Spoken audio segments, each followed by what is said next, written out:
حمد و صلات کے بعد تمام سامعین و حاضرین السلام علیکم ورحمۃ اللہ وبرکاتہ۔ سورہ واللیل کی 3 آیتیں تلاوت کی ہیں۔ اللہ تبارک و تعالیٰ سے دعا کرتے ہیں ہمیں صحیح سماعت کرنے اور عمل کی توفیق عطا فرمائے۔ اللہ تبارک و تعالیٰ نے ارشاد فرمایا قل متاع الدنیا الا قلیل۔ اے حبیب صلی اللہ علیہ وسلم فرما دیجئے کہ دنیا کا برتنا مختصر اور قلیل ہے۔ دنیاوی زندگی اور دنیا کے اندر وقت کو جو ہم صرف کر رہے ہیں، گزار رہے ہیں، وہ ایک مختصر زندگی ہے۔ اس کی مثال اللہ تبارک و تعالیٰ نے سورہ کہف میں بھی بیان فرمائی اور حضرت عزیر علیہ السلام کا تذکرہ بیان کر کے بھی فرمائی کہ حضرت سیدنا عزیر علیہ السلام جو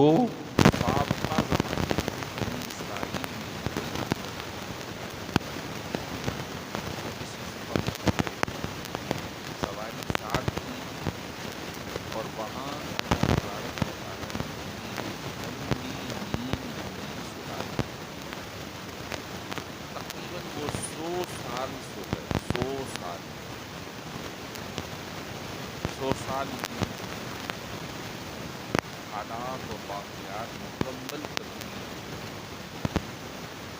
جب بیدار ہوئے تو خیال گزرا کہ 1 دن یا آدھا دن سویا ہوں۔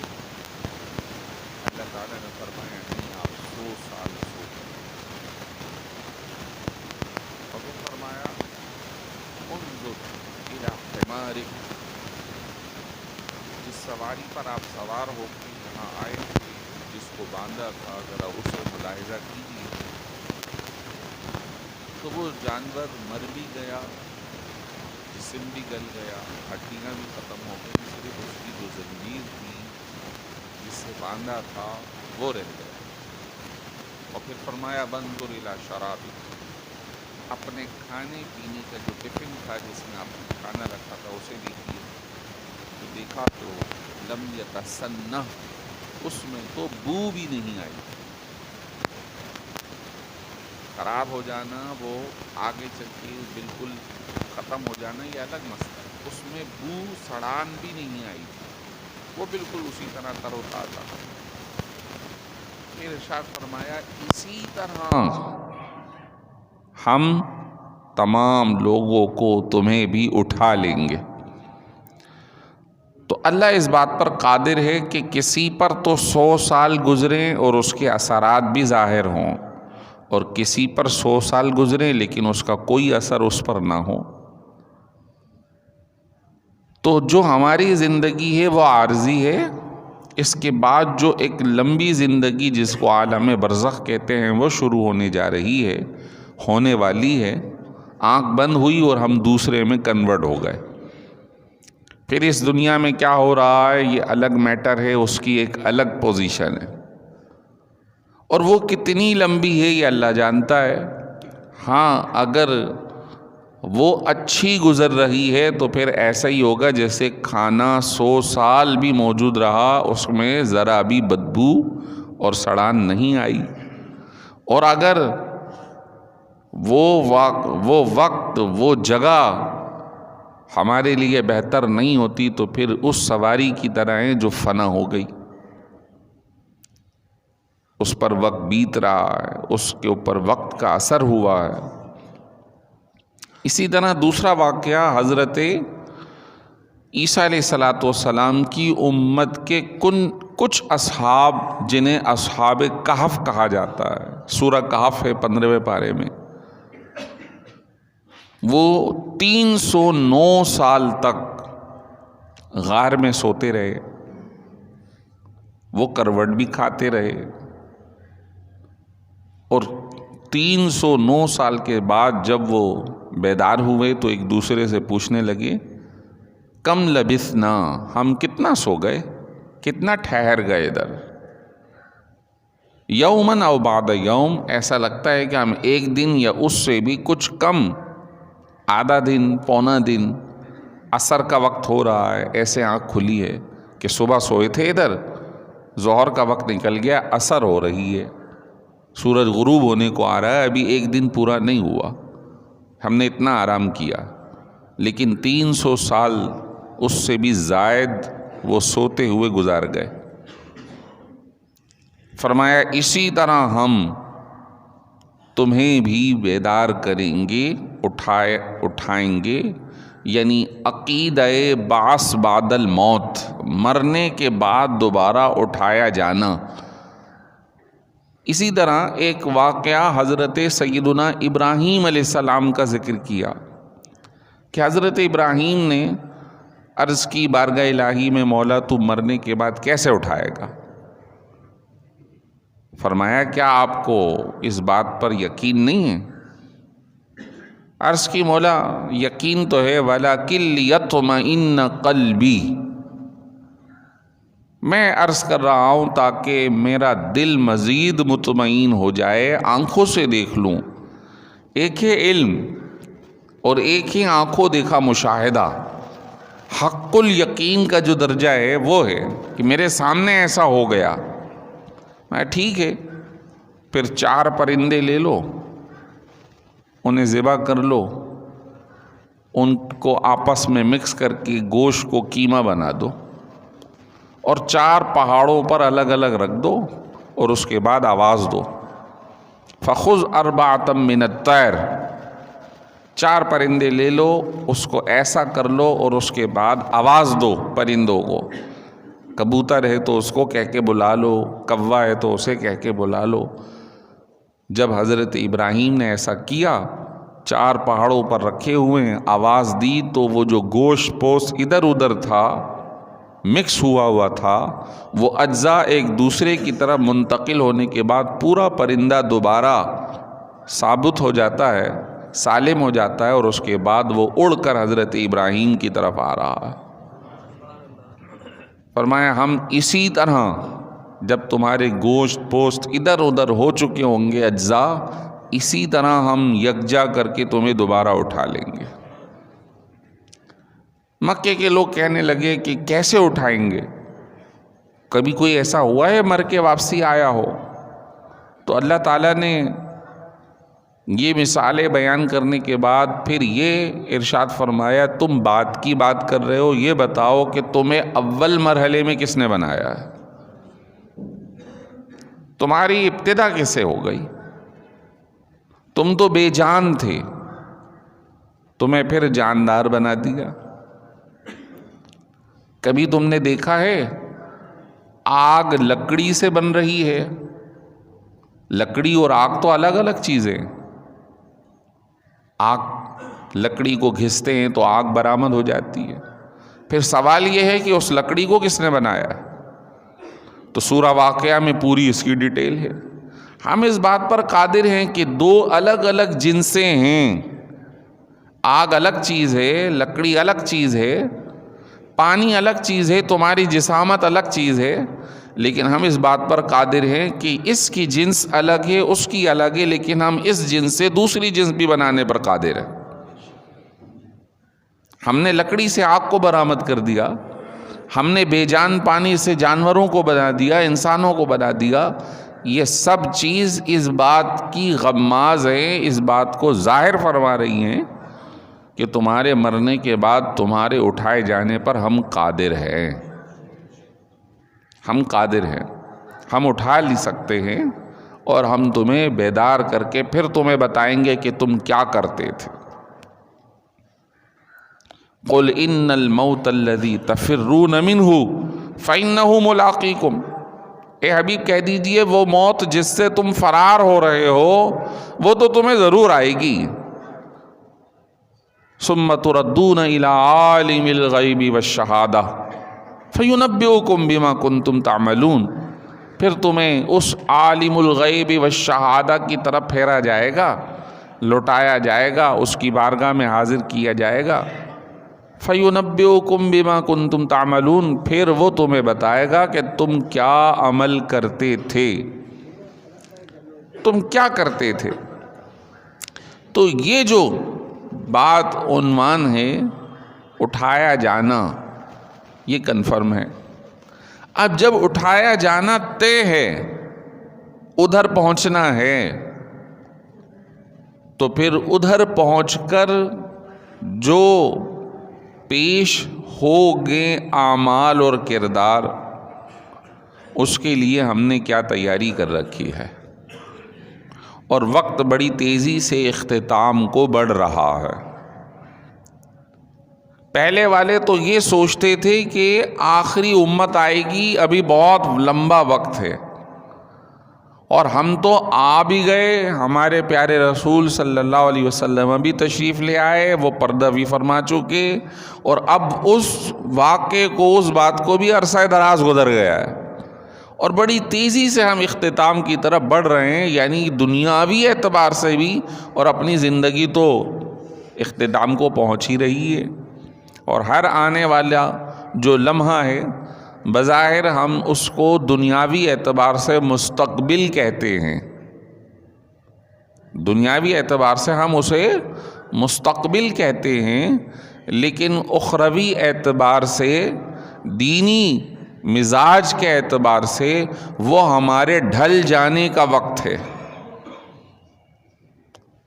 ہر لمحہ ڈھل رہا ہے، ایسے ہی جیسے کہ برف کی سلی رکھ دی جائے اور اس کو چھوڑ دیا جائے تو وہ پہلے تو پوری تھی، لیکن وقت کے گزرنے سے آہستہ آہستہ آہستہ آہستہ پگھل رہی ہے، اور پگھلتے ہوئے وہ پانی ہو جائے گی۔ یہ سارا مضمون یوں عرض کر رہا ہوں کہ ایک مزاج ہمارے یہاں بنا ہوا ہے، ہیپی نیو ایئر، نئے سال کی مبارکباد یا جشن نو۔ اب اس جشن یا اس خوشی کے اندر مزاج اسلام کچھ ہمیں اور مزاج دے رہا ہے، اور ہم کسی اور طرف جا رہے ہیں۔ اگرچہ کہ یہ نیا سال بظاہر دنیاوی اعتبار سے ایک ترقی کا سال سمجھا جائے گا، لیکن اپنی زندگی کے اعتبار سے اپنا تو سال ڈھل گیا، اور جیسے جیسے ڈھل رہا ہے وہ وقت دو طریقے سے گزر رہا ہے۔ ایک، یاد نیکی تو ہوئی نہیں، دو گناہ بڑھتے گئے، اور جیسے جیسے وقت گزر رہا ہے ویسے ویسے ہمارے کندھے بوجھل ہوتے جا رہے ہیں۔ ایک حدیث شریف رسول کریم صلی اللہ تعالی علیہ وسلم نے فرمایا، بہترین ہے وہ شخص جس کی عمر دراز ہو اور اس کے اعمال اچھے ہوں۔ بہترین ہے وہ شخص جس کی عمر دراز ہو اور اس کے اعمال اچھے ہوں، کہ اس کا وقت جیسے جیسے بڑھ رہا ہے گویا اس کا اللہ کی بارگاہ میں درجہ بڑھتا جا رہا ہے، اس کے لیے مزید درجات بڑھ رہے ہیں۔ اور فرمایا بدترین ہے وہ شخص جس کی عمر تو طویل ہو اور ساتھ ہی اس کے گناہ بڑھتے جا رہے ہوں، بڑھتے جا رہے ہوں۔ ہر سال آ رہا ہے، وقت اسی طرح آتا رہے گا اور چلتا رہے گا، اور یہ سال بسال نہ جانے کتنے ہزاروں سال گزر گئے، اور اسی طرح آگے نہ جانے کب تک چلے گا۔ لیکن ہم نے تو اپنے زندگی کے معاملات کو دیکھنا کہ اس کے اندر اگر ہم اتنا وقت گزار کر ایک ایک سال گزار کر، کوئی 20 کا، کوئی 25 کا، کوئی 30 کا، کوئی 40 کا، کوئی 50، کوئی 60، پیچھے نظر دہرائیں تو ابھی تو ہم چھوٹے تھے، اب اتنے بڑے ہو گئے۔ اور اسی طرح جو آج ہم سے الگ سلیگ والے ہیں، آنکھ بند ہونے کی دیر ہے، اگلے دن کیا اسی دن بھی کوئی یاد کرنے والا نہیں ہوگا۔ اچھا ٹھیک ہے، انتقال ہو گیا، اچھا اللہ تعالیٰ بخشش کرے، کیا ہوا؟ آپ کی تو بڑی دوستی تھی، آپ تو بڑے اس کے ساتھ اٹھک بیٹھک لگاتے تھے، بڑے لمبے لمبے گپے کرتے تھے، اب کیا ہوا؟ بولا بھائی ٹھیک ہے، جب تک تھا ہو گیا، اب وہ جانے اپنے معاملات۔ تو وقت ہمارا گزر رہا ہے اور ہماری جتنے بھی یہ تعلقات ہیں یہ سارے عارضی ہیں۔ اس تعلق کے اندر بھی اگر انسان کے پیش نظر نیکی ہو، اچھائی ہو، اخلاقیات ہو، بھلائی ہو، کسی کو برائی سے روکنا ہو، پھر تو یہ جو مجالست ہے یا مصاحبت ہے یا ساتھ بیٹھنا اٹھنا یہ بھی کام آ جائے گا۔ جب بھی فرمایا کہ صالحین کے ساتھ اٹھنا بیٹھنا کیا کرو، نیک لوگوں کے ساتھ، اچھے اخلاق والوں کے ساتھ، کہ صحبت صالح ترا صالح کند، اچھوں کی صحبت تجھے اچھا بنا دے گی، اچھوں کی صحبت تجھے اچھا بنا دے گی۔ پھول کے اندر پانی یا پانی میں پھول مکس کر کے رکھ دیجئے تو کچھ دنوں کے بعد اس پانی میں بھی خوشبو آنا شروع ہو جائے گی، اور بھٹی والے کے پاس بیٹھ جائیں تو کچھ دیر کے بعد پسینہ آ کر جسم سے بدبو آنا شروع ہو جائے گی، اور عطر فروش کے پاس بیٹھ جائیں تو اٹھ کر جائیں تو جسم سے خوشبو آنا شروع ہو جائے گی۔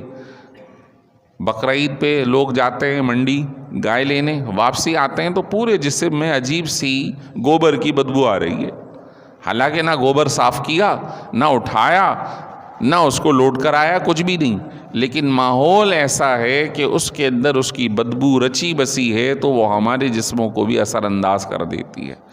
یہی کچھ صورتحال انسان کی مجالست اور صحبت کی ہے۔ جب انسان اچھوں کے ساتھ بیٹھے، اس ماحول میں رہے، گندگی سے بچے تو وہ صاف رہتا ہے۔ جیسے گندے ماحول میں چلا جائے، دوست ایسے بنا لے، ایسی رفاقت اختیار کر لے، ہو نہیں سکتا کہ اس کا اثر نہ ہو نہیں سکتا۔ حدیث مبارک کے اندر ارشاد فرمایا، نعمتان مغبون فیہما کثیر من الناس، دو اللہ کی بڑی نعمتیں ہیں جس میں اکثر لوگ غفلت میں پڑے ہوئے ہیں۔ جب وہ نعمت چھن جاتی ہے پھر احساس ہوتا ہے۔ فرمایا الصحۃ والفراغ،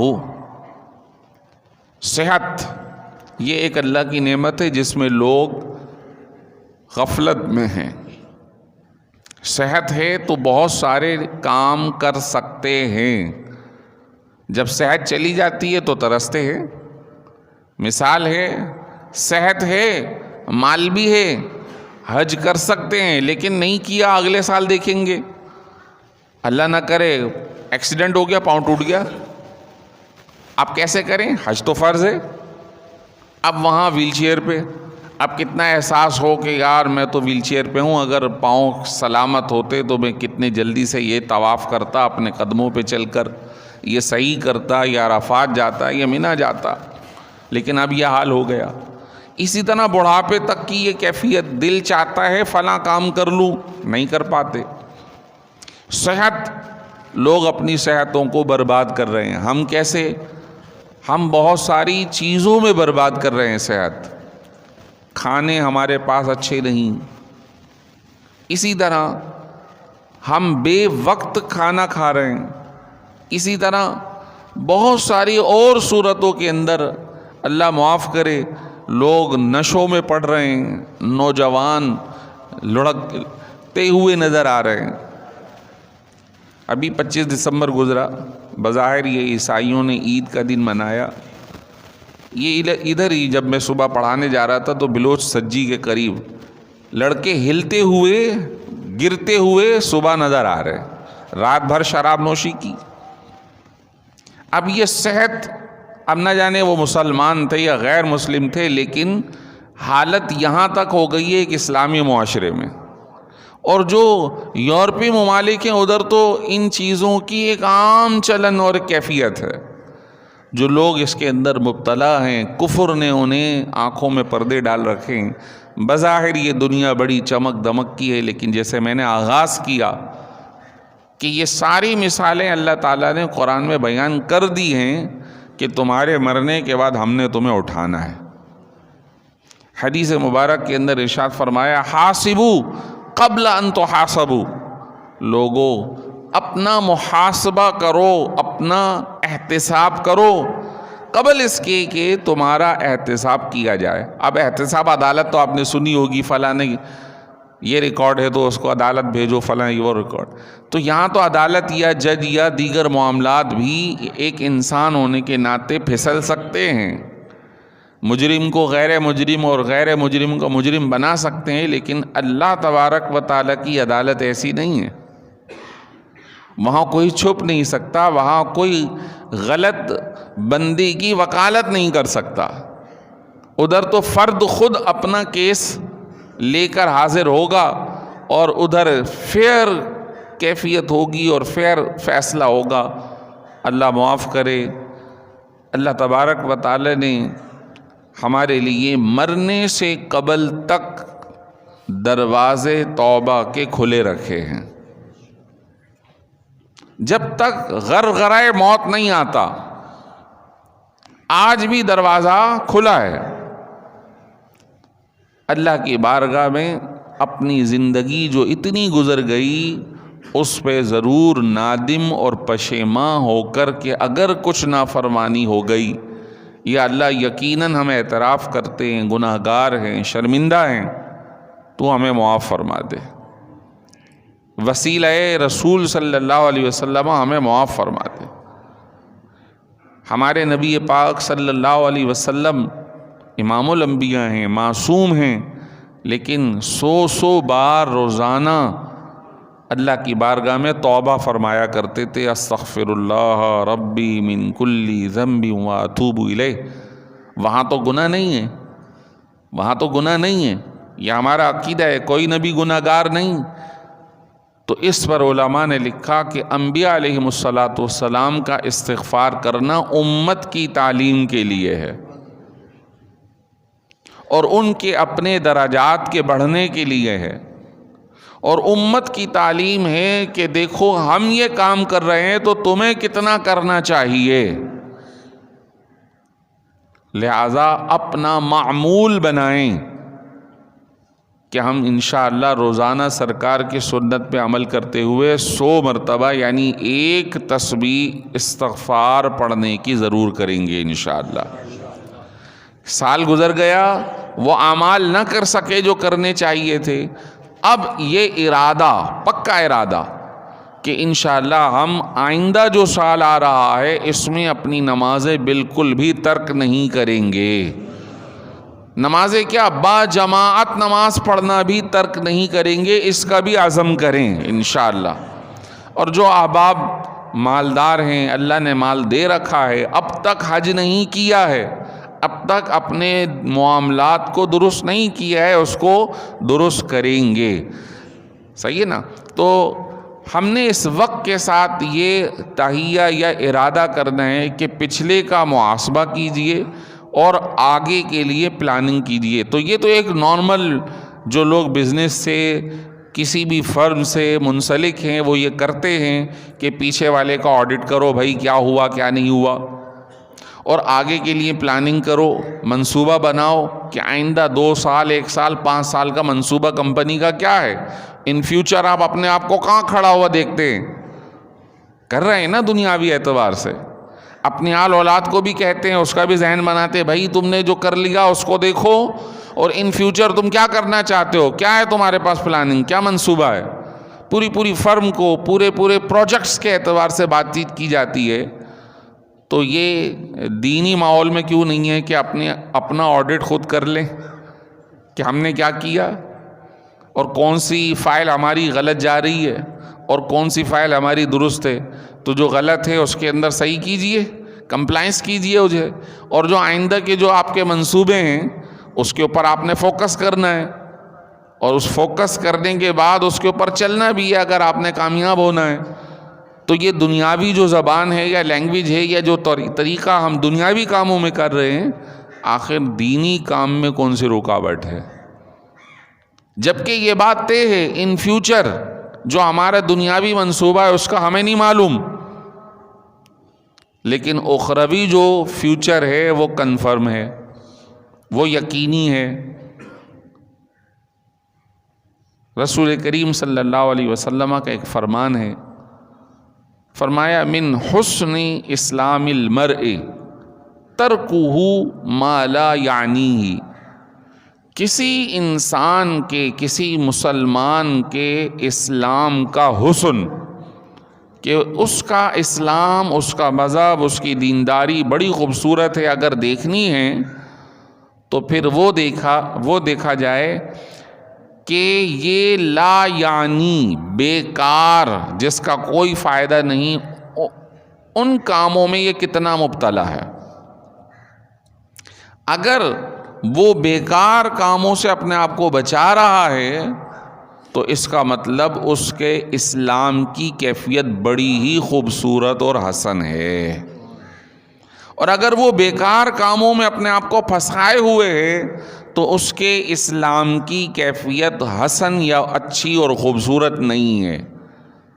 تو اگر ہمیں اپنی دینداری کو خوبصورت بنانا ہے تو لا یعنی بیکار، بے مقصد چیزوں میں اپنے آپ کو ضائع نہ کریں۔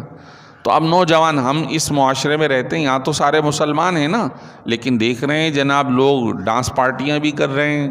ابھی نیو ایئر آئے گا تو جو پھلجھڑیاں چھوڑیں گے، جو اپنا مال ضائع کریں گے۔ اچھا، اب یہ جو مال ضائع ہو رہا ہے اس پہ کتنی رکعتوں کا ثواب ہے بھائی؟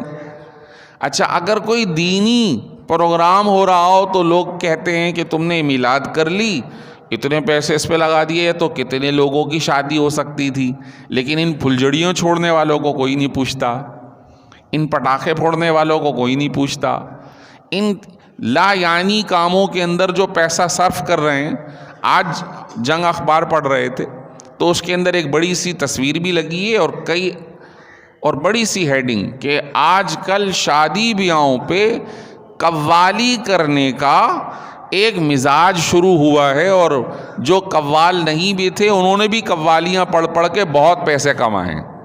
اب دیکھیے، قوالی یہ ایک الگ مسئلہ ہے کہ اختلافی، اس کو چھوڑ دیجئے، بہرحال ایک وہ مذہبی ایک حصہ تھا، اس کو اب ناچ گانے، ڈانس پارٹیاں اور اس کے اندر تینج کر کے اور نوٹ لٹانے والی کیفیت کر دی۔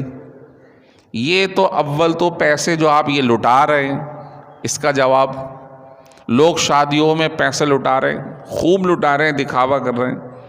ان سے کوئی پوچھے کہ بھائی اتنے پیسوں سے 10-12 شادیاں اور ہو سکتی ہیں غریبوں کی، تو اس طرح ماحول کہیں اور جا رہا ہے اور اس کا جواب دینا ہوگا۔